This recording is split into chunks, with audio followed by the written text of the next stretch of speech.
फिर भी ये मार खाने के लिए आया है। क्यों रे जीजा? ये बताओ, इतनी देर से आवाज लगा रहा हूं, मैं फिर तो आवाज सुनकर के ही उसको तुरंत आना चाहिए, है ना? मैं बहुत देर दरवाजे पर खड़ा रहा, कहा भाभी के आंचल में छिपे क्या? अरे कहीं का एक पति का भी नारी के प्रति कुछ कर्तव्य बनता है। तेरे पास तो नारी है नहीं, तो तू नारी के मतलब को जाने क्या?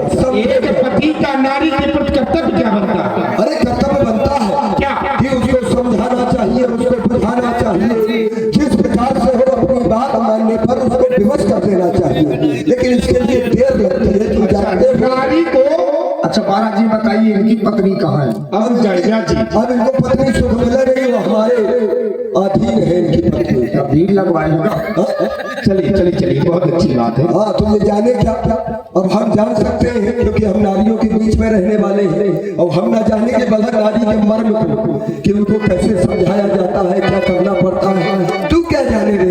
तू आया क्या है? ये बात नारी को तुमने कहा समझाना चाहिए, नारी को तुमने समझाया है, समझा दिया। समझाने से मान में अब जब नहीं मानी तो फिर जैसे माने उसको मनाना भी ये पति का धर्म होता है।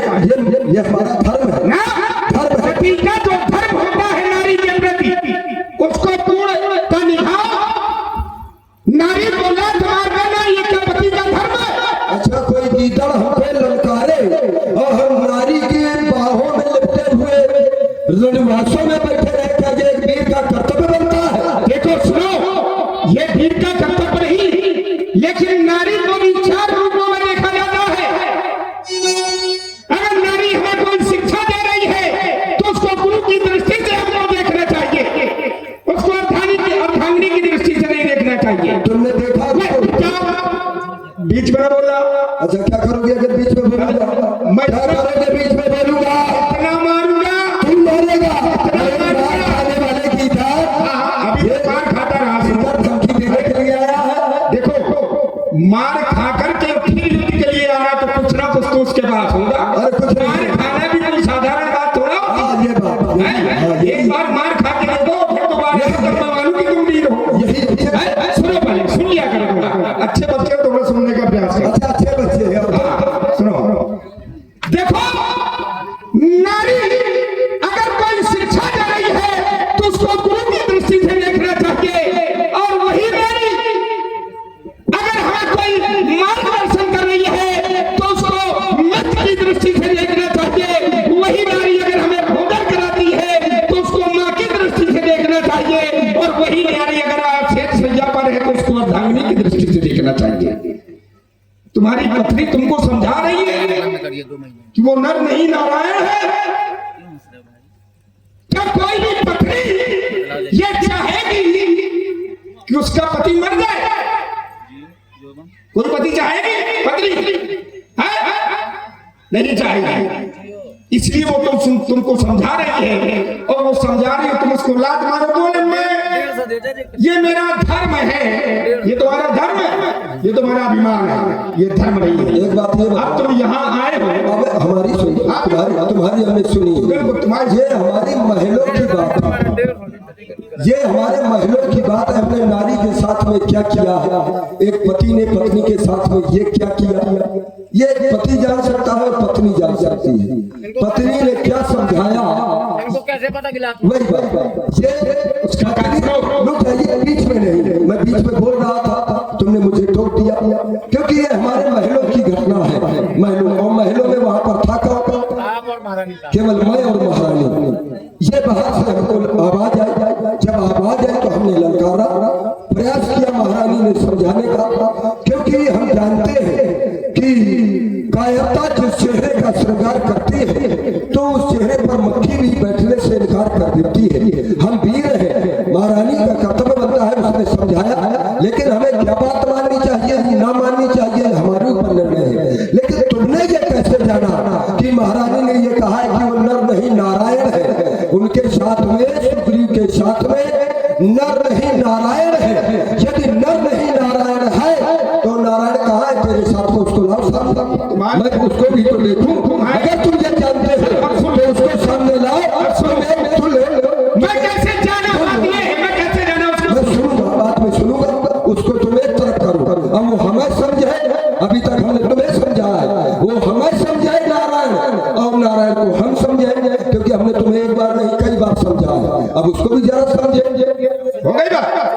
हो गई। देखिए सुग्रीव ने कैसे जाना, बोले महलों की बात है। देखिए दरवाजे पर खड़ा हुआ व्यक्ति अंदर की बात सुन लेता है, क्योंकि लोग एक कहावत है कि दीवानों के भी कोई बताइए दीवारों के भी कान अरे यार तुमने कैसे जान दिया? मैं दरवाजे पर था और दरवाजे पर मैं आवाज लगा रहा था, ललकार लगाई थी मैंने, कहीं दूर थोड़ा था। तुम्हारी चर्चा हो रही थी, मैं आवाज जिस समय लगाई मैं सुन रहा था कि मेरी भाभी समझा रही है कि मरने न जाओ। आठ में काले और ठीक है, और फिर भी नहीं मान रहे हो।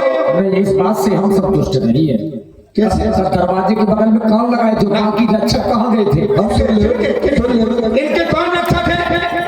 कौन रक्षक है? बानर लोग हैं। हाँ तो अरे राजा हूँ मैं। जो बानर का सामर्थ्य है जो मुझे रोकेगा। अरे इधर सुन ले। क्या किसी भी बानर का सामर्थ्य है जो सुग्रीव को रोकेगा? अरे इधर सुन ले, अगर तेरे अंदर ये सामर्थ्य होती तो तू बाहर से ना ललकार लगा करके सीधे अंदर जहाँ पर मैं था मैं छाती में चला, लेकिन तेरे अंदर ये सामर्थ्य ही नहीं है कि आकर के कहीं महलों में प्रवेश कर जाए। अरे तू तो गीदड़ रहा है, केवल मेरी छाया को देख करके तू भटका रहा, मैं डरता रहा तुझसे। डरता रहा, तो फिर इतना साहस अब थोड़ा डरूंगा। न डरेगा। हाँ, अगर डरना होता तो सामने क्यों खड़ा होता? अच्छा ईमानदारी की बात है। अगर तुम इतना बड़ा वीर थे, अगर यही बात करते हो तो तुमको पता है कि सुग्रीव ऋषमुख पर्वत पर रह रहा है, आ जाते हो वहां, तब मैं मान लेता कि बहुत बड़े वीर हो। क्योंकि मरे को अपनी वीरता की देखो, मरे को ना मारे ये कोई जरूरी बात नहीं, क्योंकि वहां सामर्थ्य नहीं है तुम्हारे जाने की। वहां जाने क्योंकि तुम्हारे द्वारा ऐसे कृत्य किए गए हैं। चलो बात है, मेरा राज मेरा हक मुझको दे दे। तुम्हारा राज, मेरा हक, तुम्हारा हक, तेरा राज और तेरा हक क्या? ईमानदारी से बात बताना कि इस किष्किंधा में क्या कभी तू राजा रहा? ये तेरा हक रहा या एक भाई का संबंध रहा? तो भाई के संबंध से तू अगर तू राजा रहा हो यहाँ का, तो भाई मैं तुझे भी राज काट दे दूं। भाई मैं राजपाट थोड़ा मांग रहा हूँ, मैं अपना हक मांग रहा हूँ। हक में तू मांग मैं भाई अपनी नारी मांग रहा हूँ, मेरी नारी दे दो, मेरा हक दे दो। मैं जो मेरा हक बनता है, एक भाई का जो हक है उसको दे दो। अब ये बात समझ में आई। ठीक है। ये सबसे बड़ा हक इसका है तो नारी है, और नारी के बिना ये रह नहीं सकता है। तुम्हारा 150 दियो चाहे कछु कराओ। नारी चाहिए ना, और कुछ ना चाहिए। क्यों? तुझे नारी चाहिए। मुझे आधा राजपाट जो मेरा हक है वो और नारी दोनों। वही तो मैं जानना चाहता हूँ भाई, तेरी नारी क्या एक भाई का धर्म है दूसरे भाई का हक खा जाए? ना, तू रहता है जंगल में। रुक जाओ, फिर क्यों तुमने खा गए? भाई तुमने मुझको मार के निकाल दिया था, तो ये भी कह देता तू जा यहाँ से, ये तेरा हक है, आज से तुम्हारा हमारा कोई संबंध नहीं, कोई मतलब नहीं। तुम मेरा हक खाए बैठे हो, बेईमान हो। तो मेरी नारी, रुक जाओ, मेरी नारी, एक पति को और पत्नी को दोनों को अलग करना ये बहुत बड़ा पाप होता है। तुमने मेरी पत्नी को मुझसे अलग किया, ये गलत बात है। ठीक है, ये पाप जो तुमने किया इसको सुधार लो भाई, मैं इसलिए समझा रहा हूँ बड़े भाई। ठीक है, अब बोलो। अच्छा, पत्नी को पति से अलग करना ये पाप है, ये मेरे द्वारा किया गया। अब ये रह कहा रहा है जंगल में, और इसकी पत्नी शुरू से प्रारंभ से ही कहा रही है महलों में। जरा इसको बनाने का प्रयास करो, महलों में रही है। अब विचार करिए, जो नारी महलों में रही हो और इस उठल्ले के साथ में अगर मैं भेज दूं, तो क्या ये राजधर्म की मर्यादा होती है? एक रनवास में रहने वाली नारी को इसके साथ में भेज करके वो बेचारी क्या करेगी जंगल में? तो ये कहो कि मैंने घर का जो सम्मान था उसको मैंने सुरक्षित रखा, तो ये मैंने पाप आय किया कि मैं बता रहा हूँ, ये इन्होंने क्या कहा, बड़े ध्यान से सुनना। इन्होंने कहा कि मेरी पत्नी शुरू से महलों में रही है, अगर इसके साथ महलों की आदत है, इसके साथ अगर भेज देता नहीं भेजा मैंने, क्योंकि वो महलों में रही है। सत्य सत्य बताना, बहुत अच्छी चर्चा करूंगा और उनकी पूरी बात का उत्तर दूंगा। सीता वो भी तो महलों में रही कि पहले से जंगलों में रही, फिर वो क्यों अपने पति के साथ भेज दिया? फिर क्यों भेज दिया?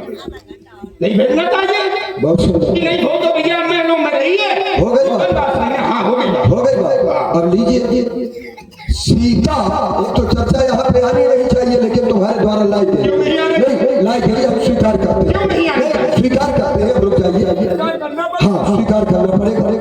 करवा लूंगा। अरे रुक जाइए, करवा लोगे, बड़े जानते हैं करवा लोगे। सीता पति के अनुगमन पर चलने वाली थी। सीता ने स्वयं विवश कर दिया अपने परिवार को, ताकि परिवार को कहना पड़ा कि सीता तुम्हें जाना होगा। उस पत्नी ने, सीता ने अपने पति को भी विवश कर दिया, कहने के लिए कि सीते यदि तुम महलों में रहोगी तो अपने प्राणों का त्याग कर दोगी, ये मैं जानता हूँ, इसलिए मेरे साथ में देखिए महाराज, रुक जाइए। तो क्या तुम्हारी पत्नी के द्वारा ऐसा कुछ कहा गया कि मैं अपने पति के बिना एक क्षण भी जीवित नहीं रहूंगी? अगर तुम्हारी पत्नी के द्वारा कहा गया हो और हमारे द्वारा अगर पत्नी को न भेजा गया हो तो आप कह सकते हैं, हम बात स्वीकार करेंगे। आज सीता के द्वारा वहां पर कहा गया है कि मैं पति को नहीं छोड़ सकती हूँ, लेकिन तुम्हारी पत्नी के द्वारा ये नहीं कहा गया है। अगर कहा गया हो तो क्रम में अपने बतलाइए, हम आगे ही देने के लिए तैयार हैं। जो बन जाओ प्रेम बस बामा, तो दुख पावो बन परिणामा। राम जी ने खुद कहा है, अगर प्रेम के वशीभूत होकर के अगर तुम वन में जाओगी तो वन में तुम्हें कष्ट अवश्य ही मिलेगा, लेकिन सीता ने, परिणाम बुरा होगा, ये राम जी ने भी कहा है। लेकिन सीता ने क्या कहा? उन्होंने तो यही कहा है। देखिए सबसे बड़ी बात है, दर्द यहाँ पर है कि पत्नी को पति से अलग करना ये पाप है। अगर पत्नी भाई दर्द ये है, अब तुमने कहा वहाँ पर सीता ने बड़े की सबको वशीभूत कर लिया प्रेम में, ठीक है, यहाँ क्या तुम्हारी पत्नी ने कहा? नहीं, उसने हट किया, रुक जाओ, उसने जाओ हट करो, प्रेम बस बामा। तेरी पत्नी ने अगर तुमसे कहा भी होगा, भाई अब तुम तो सर्वस्व, तुमने दूसरे के पति को मार के निकाल दिया, उसने कहा भी होगा तो तुमने नहीं जाने दिया होगा क्योंकि तुम पापी हो। नहीं, अगर तुम्हारे मन में लालच है, तुम्हारे मन में ऐसी घृणा बनी हुई है? तुम्हें तो चुल्लू भर पानी में डूब करके भाई के नाम पे कलंक को तुम्हें मर जाना चाहिए। एक भाई का हक खा जाओ, एक भाई की पत्नी से अलग कर दो, ये भाई का धर्म थोड़ा है। अच्छा, और धर्मात्मा बने घूम रहे हो तू कहा तेरे अंदर सामर्थ्य? तुमने, मैंने क्या किया था तो तुमने मुझको निकाल दिया राज्य से? हाँ, तुमने क्या किया था? क्या अपराध था मेरा? तुम्हारे द्वारा ये अपराध था, मैंने कहा था परखे सुनोई, एक पथवारा और नहीं आओ तब जाने सवारा। तुमने प्रतीक्षा की और निसरी रुधिर भार का भारी, वहां पर जब रक्त की धारा निकली तुमने समझ लिया कि बाल बधी मोहि मारे आई।